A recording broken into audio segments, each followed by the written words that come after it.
Hola, mi nombre es Cintia Santos Briones y estoy grabando desde Bay Ridge, Brooklyn, New York. Soy una fotógrafa mexicana radicada en la ciudad de Nueva York desde hace 8 años. Estudié antropología y etnohistoria y durante casi una década trabajé como investigadora en el Instituto Nacional de Antropología e Historia en México. Mi interés por la fotografía surge a través del trabajo etnográfico que realicé en comunidades indígenas en México y con comunidades migrantes en la ciudad de Nueva York. Mi trabajo como artista utiliza un enfoque colaborativo para contar historias sobre migración, la memoria, la identidad y la autorrepresentación a través de un proceso multidisciplinario que utiliza fotografía, etnografía, historia, me gusta trabajar mucho con archivos, dibujos y narrativas escritas y audiovisuales. Estoy aquí para compartirles sobre mi proyecto Vivienda en Santuario, que se enfoca en documentar la vida cotidiana de migrantes con órdenes finales de deportación que se refugiaron físicamente en iglesias y templos con sus familias en los estados de Nueva York, Nuevo México, Connecticut, Colorado y Arizona. A través de una serie de fotos, textos, dibujos, videos y entrevistas de audio, este proyecto documenta y explora cómo la actual crisis migratoria, junto con el fenómeno de las deportaciones masivas y la separación familiar, ha empujado a comunidades religiosas a abrir sus espacios sagrados para mostrar solidaridad y proteger a familias en riesgo de deportación. Este proyecto documenta también los vínculos que existen entre la crisis migratoria y la solidaridad religiosa. Este proyecto lo hice como casi todos mis proyectos de forma colaborativa, es decir, le pedí a la gente que entrevistaba y fotografiaba que escribieran sus pensamientos, sentimientos y experiencias sobre lo que para ellos significaba vivir en santuario o la palabra santuario. Además, realicé talleres de arte con niños refugiados en estos santuarios, donde ellos dibujaron sus experiencias y escribieron sus propias historias.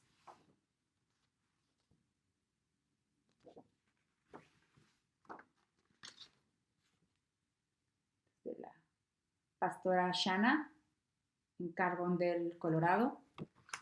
Algo que me gustó mucho de este proyecto fue poder colaborar y trabajar en la realización de un video multimedia con Dulce Carvajal, una niña de 10 años que vivió por un año junto a su mamá y sus hermanos, refugiados en una iglesia en Manhattan para evitar que su mamá fuera deportada a Guatemala.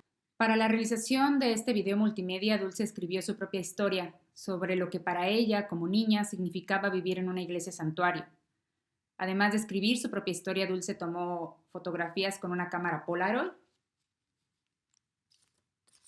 Estas son algunas de las fotos que Dulce tomó. Y su texto y fotos fueron publicados en la revista The Nation. En este proyecto me centro mucho en las experiencias de los niños viviendo en santuario. Siempre me preguntaba qué significaba para estos niños y niñas vivir bajo la amenaza de que sus papás o sus mamás podrían ser deportados en cualquier momento. Cómo se sentían estos niños de escuchar el dolor de sus madres y padres, de verlos llorar, verlos estresados. Recuerdo que estos niños y niñas me preguntaban todo el tiempo por qué estaba mal ser migrante, por qué los migrantes eran perseguidos en los Estados Unidos. En un principio solo estaba usando imágenes para contar esta historia y sentí que le faltaba algo, que las imágenes no bastaban. Fue entonces que decidí hacer un proyecto más colaborativo y multidisciplinario. Incorporé otras expresiones artísticas como fue el dibujo, la escritura y utilicé archivos. A las personas que fotografiaba o entrevistaba les pedía que escribieran sobre sus experiencias viviendo en santuario. Para contextualizar este proyecto en la historia usé archivos fotográficos y documentos históricos de la década de 1980 sobre los refugiados centroamericanos y los movimientos sociales y de fe en los Estados Unidos, como el movimiento santuario. Para eso viajé a Arizona para escanear y conocer archivos históricos personales de activistas y archivos de la biblioteca de la Universidad de Arizona. Creo que uno de los desafíos al que me he enfrentado al realizar este proyecto ha sido poder publicarlo en periódicos. Quizá porque es un proyecto tan multidisciplinario es difícil que encaje en un formato editorial. Sin embargo, este proyecto ha cobrado vida a través de exposiciones, instalaciones, en pláticas en universidades y centros comunitarios. Quiero hablarles de 3 fotografías que me parecen muy poderosas.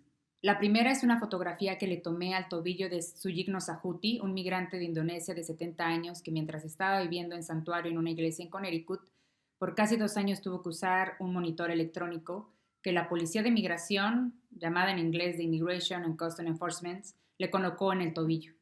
El monitor electrónico que Suyigno lleva puesto en su tobillo es una forma de encarcelamiento digital. A menudo tiene la forma de brazalete o pulsera y puede monitorear la ubicación de una persona.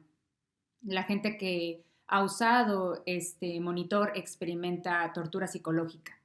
Mientras le estaba tomando la foto a Suyigno le pregunté que por qué seguía usando este monitor si ya no servía y estaba roto.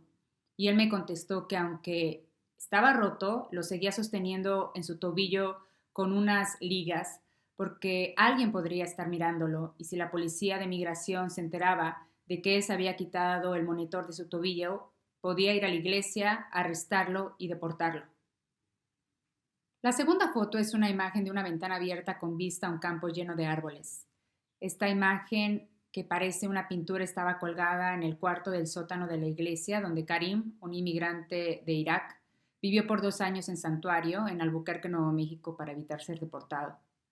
Recuerdo que cuando estaba tomando esta foto, Karim me dijo que cuando veía esta imagen creía que estaba ahí, que él se sentía en santuario como si estuviera en una prisión, aislado y encerrado sin poder tomar aire, que le gustaba mirar esta imagen con árboles porque sentía que podía respirar el aire fresco.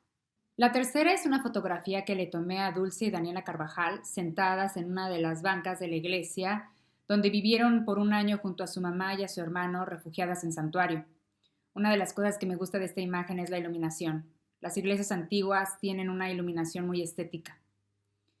Esta imagen la tomé después de que Dulce y Daniela se bañaron y es interesante ver cómo a través de esta fotografía se puede observar cómo transcurre la vida cotidiana en los santuarios, cómo las familias, pero sobre todo las niñas y los niños, se apropian de estos espacios, los hacen suyos, cómo las iglesias o los santuarios se convierten en sus casas, en sus patios traseros, donde corren, ríen, juegan, lloran y a pesar de vivir la angustia de que sus padres podrían ser deportados, siguen disfrutando de su infancia. Cuando uno comienza un proyecto es importante escribir de qué se trata tu proyecto y hacerte muchas preguntas y reflexionar sobre por qué quieres contar esta historia. Las razones que me hicieron contar esta historia fue ver la esperanza que estos padres y madres tienen de no ser separados de sus hijos. Otra de las cosas que me inspiró a realizar este proyecto fue que en 2017 se había incrementado el sentimiento antimigrante en los Estados Unidos y había mucho miedo en las comunidades migrantes. Muchos migrantes estaban siendo encarcelados en centros de detención y deportados. Otros, como Amanda Morales, Alba Hernández o Janet Vizguerra, estaban refugiándose en iglesias para evitar ser deportadas y separadas de sus hijos, familias y comunidades. Este trabajo lo comencé porque mi esposo, que es uno de los cofundadores del nuevo movimiento Santuario y que desde hace años trabaja con migrantes en proceso de deportación, me presentó a Amanda y otras madres que tomaron santuario en la ciudad de Nueva York. Escuchar las historias de estas madres me inspiraron a realizar este proyecto y honrar su lucha. Al mismo tiempo, ver cómo los niños que viven en santuario experimentan sufrimiento, angustia y estrés, al saber que sus padres pueden ser deportados en cualquier momento, me sensibilizó y me inspiró a contar esta historia. Vivir en santuario es como vivir bajo arresto domiciliario. Las familias que han decidido tomar santuario han hecho visible cómo las políticas de deportación en los Estados Unidos devastan y destrozan las comunidades inmigrantes y las familias. La intención de este proyecto es generar conciencia y educación sobre la separación familiar, la detención y el encarcelamiento de migrantes a través de las historias de familias que viven en santuario. Creo que cuando realizas proyectos fotográficos a largo plazo es importante alejarse un tiempo de ellos para repensarlos y reflexionar sobre su contenido y sobre el rol que estos proyectos tienen en la sociedad, y así poder retomarlos con una mirada nueva. Para mejorar mi oficio y mi práctica como artista, una de las cosas que hago al comenzar un proyecto es cuestionarme y preguntarme por qué creo que soy la persona adecuada para contar esta historia, de qué manera la comunidad con la que participo en este proyecto se va a beneficiar, cómo este proyecto va a impactar positivamente y generar cambios palpables en las comunidades donde estoy trabajando.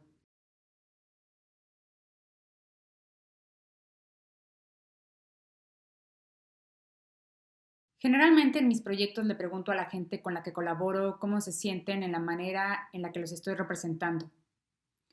Me gusta mucho que ellos me den una retroalimentación del proyecto, que mi trabajo no solo le guste a los editores y curadores, sino que también le guste a la gente que estoy fotografiando o entrevistando, que ellos se sientan felices con el proyecto. Una de las cosas que he eliminado de mi vocabulario como artista y antropóloga es referirme a la gente con la que colaboro o fotografío como mis sujetos. No me gusta, se me hace una palabra muy colonialista y condescendiente. Prefiero llamarles colaboradores, porque sin ellos yo no podría contar historias y realizar mis proyectos. En estos tiempos donde la humanidad se enfrenta a la pandemia del coronavirus, es importante crear proyectos fotográficos y artísticos para documentar este momento histórico. Crear memoria a través de la fotografía.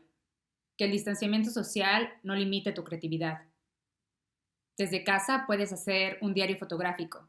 Si no tienes una cámara profesional, no te preocupes, puedes utilizar tu cámara de teléfono celular. Pero si tienes una cámara Polaroid, digital o análoga, también puedes hacerlo. Puedes crear un diario fotográfico tomando fotografías de tu vida cotidiana con tu familia en casa, con tus hermanos, con tus mascotas o haciendo la tarea, de tu mamá cocinando, de la primavera, de las flores. Puedes acompañar estas imágenes con escritura. Puedes escribir acerca de cómo estás experimentando y viviendo esta pandemia.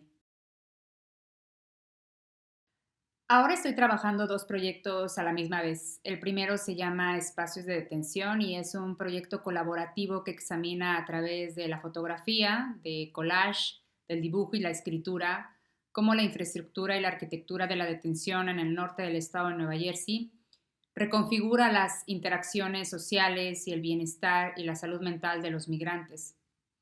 Para este proyecto estoy realizando collage inspirados en las historias de personas que han sido detenidas en estas cárceles en el estado de Nueva Jersey y además daré en el futuro una serie de talleres donde migrantes, abogados y activistas dibujarán y escribirán sus experiencias acerca de estos espacios de detención. El segundo proyecto lo comencé hace unas semanas en el contexto del brote del coronavirus en la ciudad de Nueva York.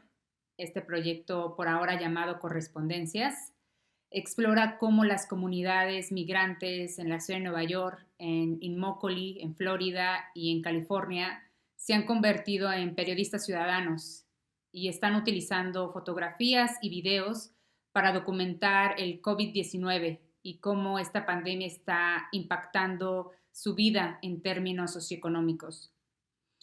Este proyecto involucra la participación de los propios migrantes en la creación de información periodística a través de sus propias narrativas. Tanto mi abuela materna trabajó como fotógrafa en su juventud y cuando era niña la recuerdo tomando fotos todo el tiempo con su Rolleiflex y su cámara Vitoret y Canon, la cual me regaló hace algunos tiempos. Creo que la genuina labor de mi abuela de documentar los acontecimientos familiares me despertó esa curiosidad de niña por la fotografía. Por otro lado, mi abuelo paterno fue maestro en comunidades indígenas y rurales en México y artista. Era dibujante y poeta. Su trabajo visual me ha inspirado mucho, así como su trabajo como educador popular. La fotografía es un lenguaje y una expresión artística que tiene el poder de comunicar sentimientos, ideas, de agitar conciencias. La fotografía es al mismo tiempo un documento para la historia. La fotografía nos permite compartir, a través de ella registramos un momento, lo atrapamos en el tiempo desde nuestra visión personal. La fotografía se constituye de tres elementos: tiempo, mortalidad y memoria. Muchos de nosotros sabemos de cómo eran nuestros ancestros, sabemos de nuestra historia y de nuestro pasado a través de nuestros álbumes familiares.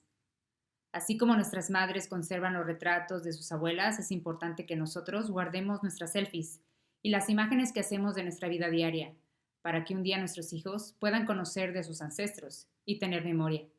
Como dice el escritor español John Foncuberta, el significado de la imagen no recae en su origen, sino en su destino.